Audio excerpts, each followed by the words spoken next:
In today's lecture, we're going to talk about styling your text on your web pages. One of the best and easiest ways to really make your page look a little bit different than the standard default is to think about how you might want to style your text to kind of bring maximum impact. So there are many, many options. We're going to talk about some of them today. One of those options is to think about basically your font. Some of the things you can style are the font family, the font style, the font variant, and the font size. We can also think about styling the color and background of your font. We can talk about alignment as well. And finally, we're going to talk very briefly about line height. These are all 4 things that you can do to just really kind of highlight or emphasize the different things you would like your style to bring about. So first, let's talk about font family. Font families are just different types of text. So if you've used Word before, you've gone to font family, and you can pick Arial or Wingdings or all these different types of fonts. You can do the same things on your web page. So I've got a couple of examples up here for you. The more common, you have Helvetica, Courier, Courier New, Comic Sans, Cursive, or Verdana. I've tried to put the font type here in the slide, but it might be kind of hard for you to see. And I kind of did that on purpose because what looks obvious to you when you're designing doesn't always look obvious to the people who are looking at your page. I also picked these particular ones because I wanted to show you that some are a single word, such as Helvetica, but Comic Sans MS is multiple words, so I had to put it inside quotes. All right. So how it works is, again, you use your syntax rule. You have your selector, your property, and then your value. So in this case, I've said, whenever you see an H1 heading, don't use the browser default heading. Instead, I want you to use the Arial font. So it changes the font slightly to look like this example here. Now, every single browser doesn't support everything. We've seen this even with HTML5. Some browsers support some tags, some don't. In the same way, some browsers support some fonts and others don't as well.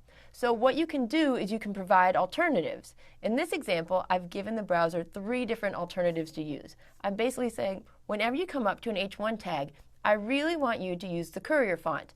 But if you don't have the Courier font, go ahead and use the Impact font. If you don't have that one, go ahead and use Arial. Now, one of the questions you might ask yourself is, what if it doesn't have any 3 of these fonts? It doesn't have Courier, Impact, or Arial. Well, if you remember, when we first talked about cascading style sheets, we said if you give it a rule and it can't support it, it will always go back to the browser default. So you don't need to worry about font disappearing because you gave it a bad font family. It'll always come through. So when you pick your font families, there's a few things you should think about. The first one, and maybe the most important, is some fonts are much more user-friendly than others. There are basically 2 categories. You have serif fonts and sans serif fonts. The serif fonts are the ones that have the fancy edges along the side that you use when you were learning calligraphy or different things like that. The sans serif fonts are very clean. There's no drop-downs or anything like that. So when it comes time for someone to blow your page up, kind of really go in and trying to think of the when they want to go in and they want to make it look bigger. Serif fonts can really get messy, so avoid those whenever possible. I personally don't use custom fonts myself, but I've never been an artsy type of person. So if you do decide that you want to have your own font or some sort of special web-safe custom font, you need to use something special here called a font face rule. And what we do is, you can see in the first example, you say, hey, I'm going to define my own font face. I'm going to happen to call it my special font. You could call it anything you wanted to call it. And then you need to give it a source. So that source, this is a new one you haven't seen before. We're not using href. We're not using source. We're using URL. And the URL says, this is where you can find the file that defines my special font. Once you do that, once you write the font face rule once, throughout the rest of your style sheet, you can go ahead and reference it. So now, every time I use an H1 font, you're going to use my special font. So now, let's talk about font style. It's a much fancier word than you might expect, but we're simply talking about, do you want your font to look normal, which is the default? Do you want it to be italic? Or do you want it to be oblique, which is basically just a special kind of italic? So normal font will happen no matter what. It's just how it's going to be. If someone else has written a style sheet and they've made it all italic, that's when you might want to say, no, I'm going to overwrite it and make it normal. Italic is always a certain kind of lean basically to your font. And oblique is when you really want to be extra special and define exactly what angle you want to have your text lean towards. The font variant is, we really only have two options here. We have normal and we have small caps. People use this quite a bit when they're trying to do very consistent and yet somewhat fancy look to it. So here I've said, again, always using H1, I want my font variant to be small caps. So now when you look at my text, my H1 text down at the bottom, I've written H1 small caps variation. But when the browser displays it, it's going to display it in small caps. So this keeps you from having to go back and forth and remembering to change all your text to uppercase or lowercase. Doesn't matter how you write it, the browser will always show it in uppercase. Now, font size is something that we'll be talking about pretty much throughout this entire course, and in other courses we're going to be doing as well, such as responsive design, because it's really a lot of different ways to do it. So let's just start with the most basic. Your options are, you can use font size equals extra, extra small, small, and smaller.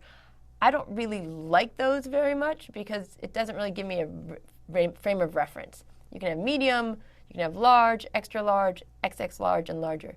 Very few people use these options, but they're out there, so I wanted to tell you what they were. Instead, what many people use is they use pixels. So I'm going to include on the website this nice kind of table for you that relates how many pixels to an inch, how many pixels to picos, so you can get a feel for it. But most people will do something along the lines of 20 pixels, 35 pixels, 80 pixels. And this is a very consistent look, and it's something that people can kind of feel what it should look like. However, I tend to use percentages instead. Percentages are going to allow us to change the font size as we resize the screen much more easily. So if you were to say use 100%, it's going to be the default size. If you say use 110%, it'll be slightly larger. If you were to use 75%, it'd be 3/4 the size. Next, let's talk about color and background color. The color attribute is the color of the foreground, which is the fancy word for just the text itself. Right? The background color is the color of the background behind the font that we're looking at. And depending on what kind of text you're styling, it can look very different. So here I've done one rule, and you haven't seen this before. I'm going to go ahead and style two different selectors. I'm going to style H1 and span. So if you put a comma right there, I've got it right here between the H1 and the span. You can put as many commas as you want and write as many selectors as you want.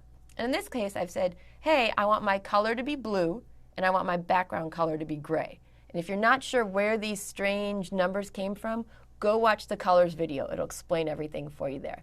So now I've gone in, and in my HTML, I have colors in an H1 tag, and I have the word inline inside of span tag. And what I want you to notice is that for the H1, the block element, the background color covers the whole width of the page. But for span, for inline elements, the background color only goes around just the element in the text itself. Okay. Next, let's talk about aligning text. Aligning text is simple. It's probably one of the easiest things you can do in HTML, and you're going to be really happy because later when you decide that you want to align other things, it's so hard and you're just going to want to put everything in text. So your options are, when you use text align, you can use left, which means just align the text to the left. That's what we do already. You can have right, which means align everything to the right, center, and justify. Center everything just as much as you along the middle of that division. Justify tries to spread it out to use as much space as possible. So let me show you some examples because that's really the best way to understand what's going on here. Here I've got a left alignment. Everything lines up along the left-hand side of the screen. The next one I've used text align equals right, and you can see that everything is lined up to the right. It looks really weird. There's very few reasons you're going to use this unless you have something else kind of going along in the side in the middle here. The next one we're going to do is center. People use center quite a bit. They almost use it too much, but it is a nice way to kind of break up your text and have it look a little bit different. So justify is really hard to explain, and even when you first look at it, you might not notice what's going on. But with justify, the browser is putting in little bits of extra space to kind of help you spread it out so it has the exact same width all the way along. So I'm going to show you the justified with the left, and I think that's the best way to kind of see the difference, is that you basically don't have the empty space here. They've kind of spread it out over here, so no one place has too much blank space. All Right. Next, we're going to talk about line height. And line height is really different because it's not affecting the font itself. It's not affecting your text. It's affecting how much space is around your text. Some of you may have used Word before, and you can go and you can kind of adjust how much space there is between the lines. Maybe you want it to be 1 line, 1.5 line, double space. That's what we're talking about here. So my first example, I said line height equals 50%. And the next one, I said line height equals 200%. So in the first rule, that's kind of a weird rule to write because I'm saying I want things to overlap with each other. In the second rule, I'm saying I want you to really spread out far. Oops. All right. I'm going to go ahead and put an example later online where I can show you exactly how these things would look. Or even better, I'm just going to turn this into a teachable moment and have you go in there and type it yourself and kind of look at how these two different rules affect the text. All right. So let's review. I know I went over a lot of things and it can be overwhelming. So one of the most important things is with everything we do in this course is take 5-10 minutes, type some stuff in, take a look and see what happens. Make as many mistakes as you can because this is the time to make mistakes when you've got me and the rest of the crowd here to answer the questions on the different boards. Practice on toy problems. Don't make a huge web page and try to style it. Create a page with 3-4 paragraphs, a couple links, and practice on those. Because it doesn't matter. You don't need to practice on a big page. You can practice on the small problems, and it really makes a big difference. All right. And finally, if you decide that you're ready to code and you are ready to do that large project, make sure you design your larger projects on paper first. I can't stress enough that if you start coding and styling without really having a clear plan, you're just going to get very frustrated and you'll get very frustrated and you'll quit. And I don't want you to do that. So plan all your projects on paper first.